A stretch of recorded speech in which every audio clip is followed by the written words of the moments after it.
নাহমাদুহু ওয়া নুসাল্লি আলা রাসূলিহিল কারীম আম্মা বা'দ। আলহামদুলিল্লাহ, সমস্ত প্রশংসা সে একমাত্র মহান রব্বুল আলামিনের জন্য, যিনি আমাদেরকে কিছু বলার সুযোগ করে দিলেন। আলহামদুলিল্লাহ।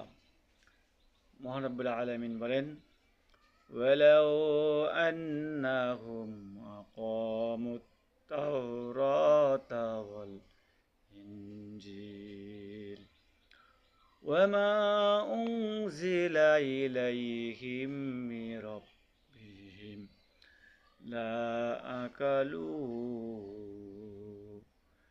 من فوقهم ومن تحت أرجلهم। তাওরাত, ইনজিল এবং অন্য যেসব কিতাব তাদের প্রতি নাজিল করা হয়েছিল, তারা যদি তা অনুসরণ করে চলত, তবে তাদের প্রতি আকাশ হতে রিজিক বর্ষিত হতো এবং জমিন হতে শস্যদ্রব্য ফুটে বের হতো।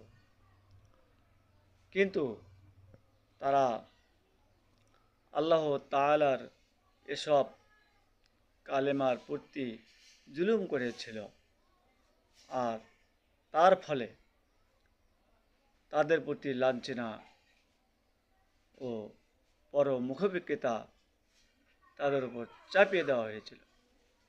এ প্রসঙ্গে আল্লাহ পাক বলেন, ওয়াজুরিবাত আলাইহিমুজ জিল্লাতু ওয়াল মাসকানাতু ওয়া বাউ বিগাযাবিম মিনাল্লাহ যালিকা বিআন্নাহুম কানু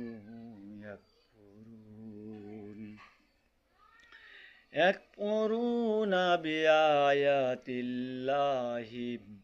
ওয়া ইয়াকতুলুনান নাবিয়্যিন বিগাইরিল হক যালিকা বিমা আসাউ ওয়া কানু ইয়াতাদুন।